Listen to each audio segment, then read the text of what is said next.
الثانية فلخلق مناخ نقي وغير ملوث للاستثمار الأجنبي حتى يمكنه أن يتواجد في الجزائر بقوة وبشكل إيجابي، لأن المستثمر الأجنبي الذي يريد أن يستثمر إذا وجد مناخ تحكمه قواعد فساد لا يستطيع أن يتحرك، لأنه يكون أمام خيارين: إما أن ينخرط في عملية فساد واسعة وهذا لا يخدم المستثمر ولا يخدم الاقتصاد الوطني، وإما أن ينسحب، وفي كلا الحالتين في خسارة. ولهذا كانت نصوص قانون 0601 عامة وسعت إلى محاربة آفة الفساد بشكل كبير. تطبيقها أو مدى نجاعتها مسألة أخرى قد تناقش في مقامات أخرى، ولكن ما يهمنا أن هذا القانون سعى من أجل خلق مناخ استثماري مشجع. القانون الثاني وهو قانون المنافسة. قانون المنافسة لأن نحن نعلم أن الاستثمار كما يقال في الاقتصاد رأس المال جبان. الاقتصاد يحتاج إلى جو مشجع ويحمي، يستطيع أن يتحرك فيه بشكل آمن. ولهذا وخاصة فيما يتعلق بقواعد المعاملة التجارية أو المعاملة الاستثمارية، والتي تخضع للكثير من المبادئ ومن أهمها المنافسة. ولا يمكن تطور استثمار، نجاح استثمار دون جو تنافسي كبير، تنافسي نقي، تنافسي تحترم فيه القوانين. وهنا أقول أن قانون المنافسة في الجزائر قد قرر الكثير من العقوبات على المنافسة الغير شريفة، المنافسة الغير نظيفة، أو تقييد المنافسة الحرة بالشكل الذي يسمح للمستثمر بأن يتحرك في بيئة تحكمها قواعد استثمار ناجحة. وصحيح أن هذه العقوبات يكرسها ليس القضاء وإنما مجلس المنافسة، ولكن تبقى تصب كلها في نفس الاتجاه، وهي حماية أخضاع أو تقرير حماية جزائية لبعض الممارسات التي قد تعيق المستثمر. النص الثالث وسأحاول أن أكون مختصرا، وهو ما تعلق بالنصوص المتعلقة بالملكية الصناعية بما فيها براءة الاختراع وبما فيها العلامات التجارية وبما فيها الرسوم والنماذج إلى غير ذلك. هنا نقول أن القانون الجزائري أضمن أيضا الحماية القانونية اللي تتمثل في الإيداع والتسجيل والحماية، ثم أضمن أيضا بنصوص جزائية تضمنها القانون 1803 وكذا الأمر 7665 وكذا الأمر 0308، مجموعة من النصوص التي تحمي المستثمر في هذا المجال من أي اعتداء قد تتعرض له علامته التجارية أو اسمه أو اسم المنشأ أو التصاميم أو النماذج أو براءة الاختراع. وهذا أيضا دائما يصب في إطار تنقية المناخ الاستثماري. فيما يتعلق بحماية الاقتصاد الوطني أيضا اختصرت على قانون الاستثمار. وقانون الاستثمار في الحقيقة نص على بعض الإجراءات المتعلقة بالتصريحات التي يقوم بها المستثمر، وتدخل المشرع فقط في حماية محتوى أو مضمون هذه التصريحات حتى يكون محتواها دافع للإطمئنان، وفي ذلك حماية لمصلحة المستثمر وحماية أيضا للاقتصاد الوطني من تجاوز المستثمر. فيما يتعلق أيضا بقانون حركة رؤوس الأموال من وإلى الخارج، أقول أن القانون الجزائري تدخل أيضا في بعض المواد في هذا القانون وجرم العديد من السلوكات. هناك واستمعنا في مداخلة الأمس أنه من رأى أن فيه مغالاة في التجريم في القانون الجزائري، نقول هذه المسألة قد تناقش، ولكن ما يهمنا هو أن المشرع الجزائري شأنه شأن الكثير من الدول، يضع قواعد لحماية اقتصاده الوطني، وجرم في الأمر 2296 مجموعة من الممارسات تتعلق بالتصريح أو التصريح الكاذب، أيضا عدم احترام التزامات التصريح، عدم استرداد الأموال أو عدم استردادها في الوقت المناسب، أيضا عدم الحصول على التراخيص التي يشترطها القانون. وهي كلها إجراءات رأى المشرع ضرورة إلى تجريم هذه السلوكات من أجل أيضا الحفاظ على مناخ الاستثمار، ولكن بالأساس بدافع حماية الاقتصاد الوطني. هناك من يرى أنه فيها مبالغة أو فيها مغالاة، وهناك من يرى العكس، وهي مسألة قابلة للنقاش، ولكن تبقى دائما الموازنة هي أهم شيء. أيضا فيما يتعلق بقانون النقد والقرض، وأيضا هذا القانون تدخل في بعض نصوصه، وخاصة فيما يتعلق بنظام بنك الجزائر وبعض التجريم بعض سلوكات رؤساء ومسيري المؤسسات المالية خدمة للمستثمر أو خدمة لتنقية مناخ الاستثمار من جهة، ومن جهة ثانية حفاظا على المال العام وعلى الاقتصاد الوطني. فيما يتعلق بالمستهلك، وسأكون مختصرا سيد الرئيس التمس 4 دقائق فقط. فيما يتعلق بالمستهلك هناك قانونين ولن أتعرض إليهم، فيما يتعلق بقانون حماية المستهلك وأيضا قانون الحماية التجارية أو الممارسة التجارية في مجموعة من النصوص. لأصل وحتى أحترم الوقت إلى خلاصة معينة حاولت أن أختصرها في مجموعة من النقاط. الخلاصة تتمثل أن الحماية الحقيقية لمناخ الاستثمار تكمن في أولا الوصول إلى التوازن الحقيقي بين مصالح الاقتصاد الوطني ومصلحة المستثمر سواء كان وطني أو أجنبي. المسألة الثانية، مهما بلغت الحماية الجزائية لمناخ الاستثمار فإن غياب مناخ محفز وجذاب ومريح للمستثمر يجعل من هذه الحماية غير مجدية على الإطلاق. ثالثا، أن الحماية الجزائية إذا لم تنتقل من النصوص إلى الواقع ستبقى مجرد شعار لا يخدم ولا يشجع على الإطلاق الاستثمار في الجزائر. النقطة الرابعة والأخيرة وهي أن مناخ الاستثمار في أي دولة لا يتطلب من هذه الدولة أن تتنازل عن مصالحها، ولكن فقط يتطلب من هذه الدولة أن توازن بين مصلحة اقتصادها وما يشجع المستثمر على أن ينخرط في العملية الاقتصادية في هذا البلد.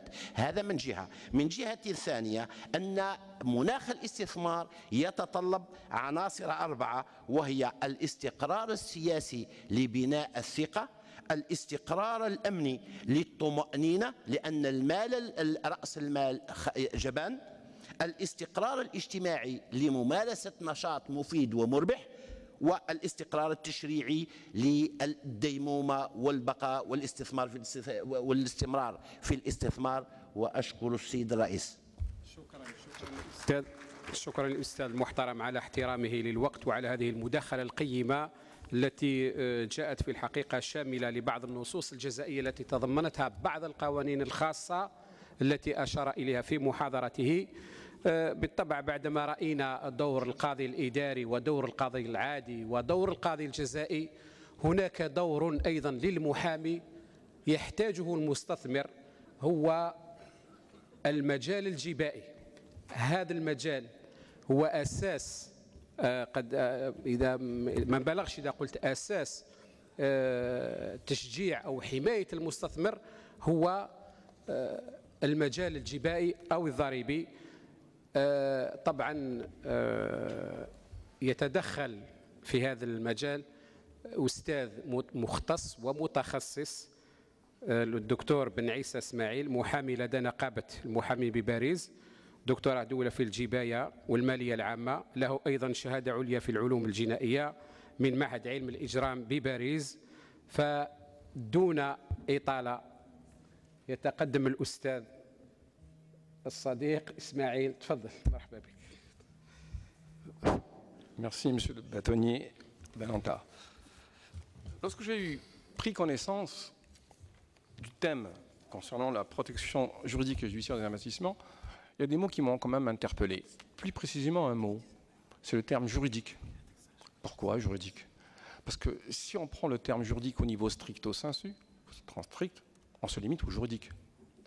Mais si on prend le mot juridique, lato sensu au sens large, il faut inclure la fiscalité. La fiscalité, c'est très important. Pourquoi? Parce que la fiscalité touche tous les domaines juridiques. Je dis bien tous les domaines. Je vous donne des exemples très simples. Le droit social, vous allez me dire, ah ben oui, le droit social, il n'y a pas de fiscalité. Eh bien non, on se trompe. Vous avez un litige employé-employeur. Vous avez l'employé qui va signer l'employeur devant le Conseil des prud'hommes, puis un protocole d'accord. Et ce protocole d'accord va prévoir des indemnités à payer. Et ces indemnités, comment vont être imposables? C'est à l'avocat aussi de bien rédiger ce protocole, parce qu'en fonction de la rédaction du protocole, il peut faire exonérer une partie. des indemnités. Une sentence arbitrale. Une sentence arbitrale, les arbitres vont décider de payer telle somme, décider de verser telle somme, dire voilà, telle somme va être versée à telle partie. C'est à l'avocat de dire attention, vous avez reçu une indemnité dans cette sentence arbitrale, vous devez la déclarer. Vous faites une cession de droits sociaux, là aussi, la fiscalité. Vous faites une donation, vous faites une succession, vous faites un divorce. Le divorce, vous allez liquider le divorce. Il y a de la fiscalité. Vous avez marchand de biens, de la fiscalité. Tous les domaines sont touchés par la fiscalité. Très clair. Et je vais vous donner des exemples, parce que je ne suis pas ici pour faire un cours, mais vous donner des fruits de mon expérience par des affaires que j'ai pratiquées et dont j'ai eu les décisions. L'avocat fiscaliste, dans les investissements, aussi le judiciaire, par exemple, comme je vous ai dit, qu'il doit effectivement informer son client de la conséquence fiscale d'une cession. Prenons l'exemple d'une cession de part sociale ou d'action. Vous rédigez un acte de cession. Il faut dire attention, vous avez reçu telle somme. Vous devez la déclarer. Si vous ne faites pas, la responsabilité de l'avocat est totale. Et là, c'est intéressant parce que j'ai des décisions dont j'ai plaidé devant le tribunal de province qui était à Tours. Un avocat a vendu un groupe de sociétés de 6 millions d'euros. Il n'a pas fait la déclaration. J'étais étonné parce que la personne m'a contacté par Internet. Elle est venue me voir. Je lui ai dit, mais comment vous faites une déclaration d'avocat? Vous ne l'avez pas fait la déclaration. Il aurait pu au moins vous dire, attention, vous avez la déclaration à faire. Je suis allé devant le tribunal et que me dit le tribunal? Il me dit, ah, bah, écoutez, voilà. En s'abstenant de se renseigner sur les conséquences fiscales de la cession d'actions, monsieur a commis une faute justifiant la limitation de son droit à réparation à hauteur de 50%. Je n'étais pas d'accord. Je dis non, je ne suis pas d'accord. Et c'est une responsabilité. Même un professionnel averti doit faire confiance à son notaire ou son avocat. J'ai fait appel à la décision et la décision de la Cour d'appel a été quand même radicale. Il nous dit, la faute professionnelle commise dans l'établissement de la déclaration des plus-values de cession et la déclaration d'ensemble des revenus justifie une réparation à hauteur de 100% du préjudice subi. Heureusement qu'il avait une caisse de garantie qui a payé. Donc, dans le problème des investissements, quand quelqu'un vous voit, j'ai eu une personne qui a des affaires au Sénégal. Il est venu voir pour construire une holding à Paris. Il m'a dit, mais je veux investir en Algérie. Je lui ai dit, ah, écoutez, le juridique, c'est un système juridique. Je vais vous envoyer chez un spécialiste de droit des sociétés. Je veux bien travailler avec lui, mais il y a des règles très précises. Hein, je fais ce que je sais faire. Et il m'a dit, ah oui, mais je veux quand même constituer... Alors je lui ai dit, bon, moi, pour la fiscalité, je peux vous aider. Je lui ai dit, attention, vous avez le droit interne, mais vous résidez où? Au Sénégal. Donc si vous êtes au Sénégal, ou à Paris ou autre. Attention, il faut appliquer la convention fiscale internationale. Donc, existe-t-il une convention fiscale si vous résidez au Sénégal, entre le Sénégal et l'Algérie? Il existe une convention, bien entendu, entre la France et l'Algérie du 17 octobre 1999, qui régit effectivement toute la fiscalité. Parce que le droit interne, c'est bien beau. En France, le droit interne, il s'applique, mais pas du tout. C'est la fiscalité internationale. Et il y a deux conventions, la convention de 82 en Algérie qui était vraiment obsolète. Et la deuxième convention, c'était à la demande du gouvernement algérien. Il a dit qu'il faut qu'on renvoie cette convention. C'est une bonne chose, parce que la convention de 82, elle était complètement à côté de la plaque. Et la convention de 99, elle a été calquée sur le modèle OCDE, qui est l'Organisation des communautés européennes, l'Organisation des développements économiques, et sur celle des Nations Unies. Ils ont fait une synthèse. Mais j'étais étonné quand j'ai vu, il y a 25 ans de ça, quand j'ai lu cette convention. Je me dis, mais attendez, c'est quand même extraordinaire, les rédacteurs d'actes de cette convention. Ils ont mis des impositions qui n'existaient pas. Les tantièmes, par exemple, ils étaient abrogés en France en 1975. Or, ils figurent dans la convention. Je dis, mais c'est pas possible ça. Et puis on a un peu, excusez-moi le terme, mélangé la carotte et les navets, parce que d'un côté on disait, bon, il y a l'ISF, en France il y a l'ISF, et de l'autre côté, vous avez quoi? Vous avez un impôt sur le patrimoine. La loi pour 2020 en Algérie a prévu, tout le monde parle d'ISF, non, elle parle d'impôt sur le patrimoine. Mais avant, il y a l'impôt sur la fortune immobilière. Or, dans la fortune immobilière, on ne tient pas compte des actifs bancaires. Dans l'ISF, on tient compte des actifs bancaires. Donc comment voulez-vous faire une compensation, faire une limite et une double imposition avec une fortune immobilière et un ISF? Ça ne marche pas. Comme vous savez, peut-être que l'impôt sur les grandes fortunes a été donc mis en application pour la première fois lorsque Mitterrand a été élu à la présidence. Il a dit, ouais, c'est pour financer le SMIC. Bien. Il permet l'inquisition, il ne rapportait pas, il était difficile à mettre en œuvre, il faisait fuir les capitaux. Chirac est arrivé, il a enlevé l'ISF, puis après Macron, après Chirac, ça a été réintroduit et Macron l'a bien enlevé. Mais je suis d'accord avec Macron. Il a bien fait parce que c'est une bonne chose. Ça fait fuir les capitaux. Il faut voir aussi le fait de supprimer l'ISF. Quelles sont les rentrées de capitaux? Regardez l'Italie. L'Italie, quand il y a eu l'affaire de la HSBC, vous savez, la fameuse affaire des avoirs à l'étranger, elle a fait une amnistie totale. Je dis bien totale. Les gens rapatriaient les fonds. Il n'y avait pas d'impôt. En France, non. Vous dites, écoutez, vous rapatriez, vous payez l'impôt principal, on discute sur les... Donc, quand l'avocat fiscaliste doit intervenir dans les investissements, il doit bien lui faire attention. Quelles sont les règles fiscales internes, dans quel pays vous allez vous installer? Il faut appliquer les règles internationales, parce que quand on a fait un investissement, il faut attendre le retour sur investissement. Si j'investis 200, 300 000, 1 million d'euros dans un pays, en Algérie par exemple, il est clair que j'attends le retour. Bien entendu, et bien entendu les bénéfices et aussi les dividendes. Au niveau judiciaire, l'avocat ici aussi intervient pour aider, parce que l'avocat, c'est le contre-pouvoir des magistrats. Il faut respecter une décision, elle est respectable, elle est aider, mais ça ne vous empêche pas de faire des recours. Je vous donne des exemples que j'ai eus dans la pratique. J'ai demandé des expertises dans le cadre d'évaluation d'ISF, droits sociaux. Et des évaluations. Alors vous savez, les évaluations, en France, vous avez des méthodes très précises. Valeur de productivité, valeur de rendement, valeur de cash flow, valeur de MBA. Et la Cour de cassation, elle dit, vous prenez 2 méthodes et vous me faites un cocktail. Et moi, je n'étais pas d'accord. L'administration fiscale, elle me dit, écoutez, moi, mon évaluation, il y a 6 millions. Je dis, ah bon, très bien, moi, les 2 millions. Et j'ai un rapport d'expertise privée. Donc, on discute. Je suis allé devant le juge de la mise en état. Ça s'est passé à Bobigny. Que se passe-t-il? Le juge de la mise en état qui n'est pas compétent. Il m'a débouté. Il m'a rejeté. En totalité. C'est pas possible, elle est de droit. Il y a un texte de droit, il y a une jurisprudence. Je suis allé devant la Cour d'appel. La Cour d'appel me dit, ah bah écoutez, on vous donne 2 ans, hein, les 2 autres, on ne me les donne pas parce que vous avez accepté. Je lui dis, mais c'est pas possible. Attendez, tant que je suis dans la prescription, je peux faire 10 fois, 15 fois, 20 fois. Le redressement, c'est pas un problème. Je suis allé devant la Cour de cassation, mais la Cour de cassation, je ne suis pas avocat à la Cour de cassation, contrairement à nos confrères ici algériens qui ont la chance d'être agréés à la Cour suprême. Donc je suis allé voir la Cour de cassation, je dis, non, voilà, donnez-moi, je vous donne mon mémoire. Et la Cour de cassation, bien entendu, elle a complètement annulé cette décision. Elle a été publiée donc dans une revue juridique. Donc il ne faut pas être timoré. Donc vous avez des éléments de base, de droit, etc. Et il faut y aller, bon, en respectant, il ne faut pas la juridiction. Si vous n'êtes pas d'accord, on peut la critiquer, cette décision. Vous avez les recours. Vous pouvez même avoir les recours devant la Cour de cassation, mais vous pouvez aller plus loin devant la Cour européenne des droits de l'homme. Moi, je suis allé devant la Cour européenne des droits de l'homme. Pourquoi? Parce que j'ai une décision qui a été mise 12 ans en abus de biens sociaux. 12 ans, pourquoi? 12 ans pour un simple fait d'avoir des salaires d'un dirigeant, des rémunérations de dirigeants, où la partie adverse me dit, écoutez, vos rémunérations, elles ne correspondent pas à un travail effectif, et par conséquent, c'est de l'abus de biens sociaux. Ah ben, je dis, mais non, je ne suis pas d'accord avec vous. Et donc, j'ai fait de la procédure, j'ai obtenu gain de cause, mais par la suite, ça a duré 12 ans. Et je dis à mon client, mais écoutez, on va aller devant la Cour européenne, c'est pas possible. 12 ans de procédure pour une simple affaire.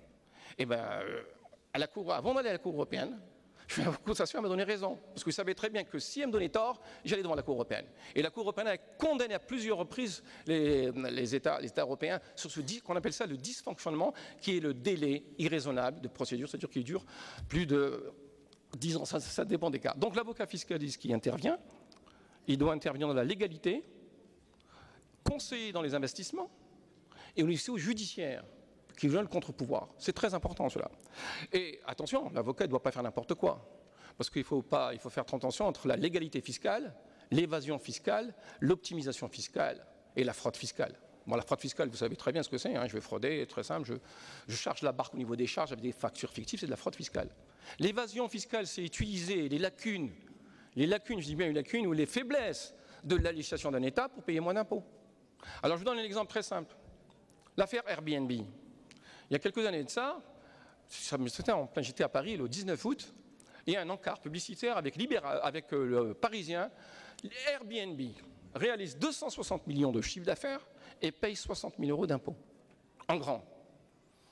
Et j'étais au bureau ce jour-là, TF1 est venu me voir, m'a contacté, elle m'a dit, écoutez, est-ce que je peux venir? Je dis oui, elle m'a dit, vous devez faire une déclaration, je dis oui.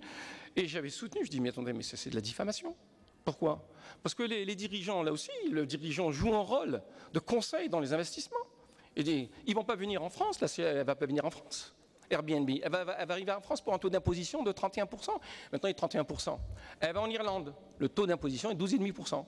Donc, le chiffre d'affaires est réalisé en Irlande, et en Irlande, Il n'y a pas d'imposition. En France, on est imposable uniquement sur le chiffre d'affaires que l'on réalise. Regardez, il y a d'autres conseils qui ont fait de l'évasion fiscale ou même de la négociation dans le cas des investissements. Apple est allé taper à la porte de l'Irlande. Toc, toc, toc, je viens vous voir. Écoutez, je vous apporte des milliers d'emplois. Vous faites une réduction de remise. Et finalement, l'Irlande a été condamnée à payer 13 milliards parce qu'elle a fait des réductions énormes. Vous avez l'affaire LuxLeaks, Luxembourg. Ce sont les grands cabinets, vous avez les grands cabinets, etc., ou les avocats qui sont allés discuter avec l'administration fiscale du Luxembourg. Ils leur dire, écoutez, nous on vient aussi, vous sortez des milliers d'emplois, et puis ils leur ont offert un taux qui défie toute concurrence. Et là, ça a été un véritable scandale dans la presse sur cela, où ils ont obtenu un taux de 0,005%. Donc l'avocat, il peut intervenir dans la légalité, dans l'évasion fiscale, mais pas dans la fraude fiscale. Hein. Mais l'évasion fiscale peut aller vers la fraude fiscale ou la légalité fiscale, ça dépend. Donc je termine pour un dernier point, que l'avocat fiscaliste qui intervient dans l'année, il doit conseiller ses clients dans les investissements au niveau juridique et fiscal et comment on doit investir.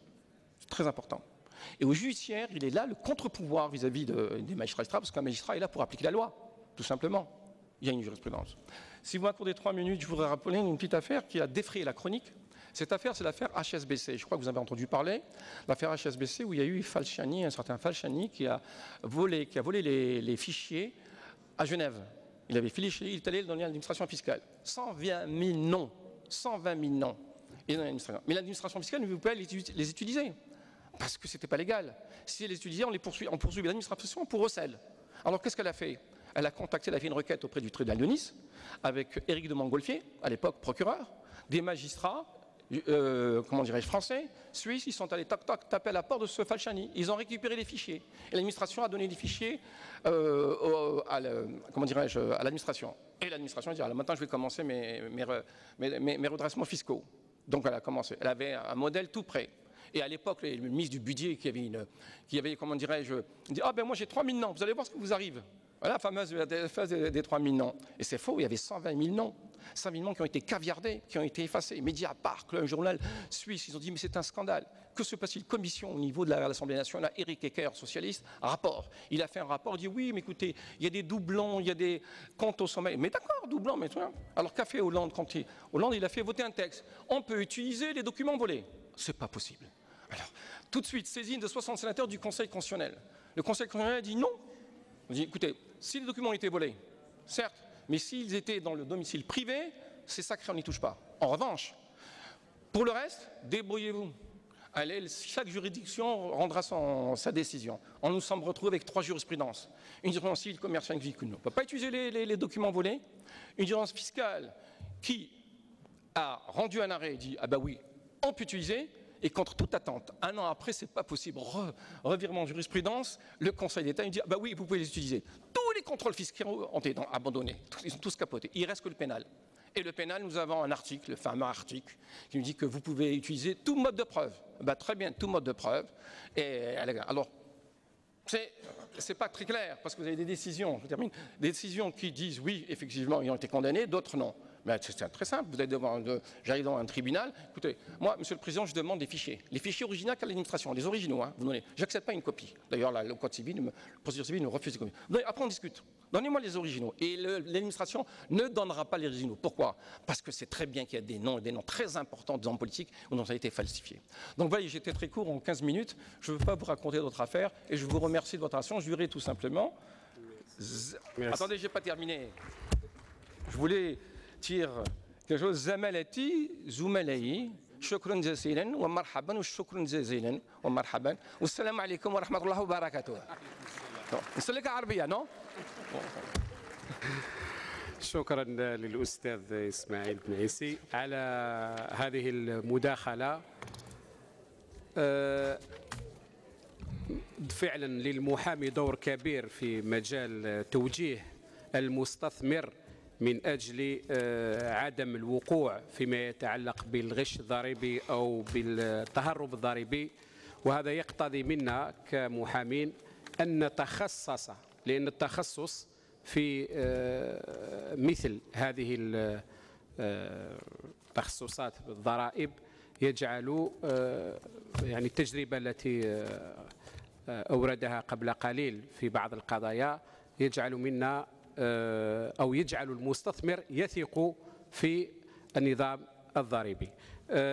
دون إطالة، آخر مداخلة مبرمجة لهذه الجلسة هي مداخلة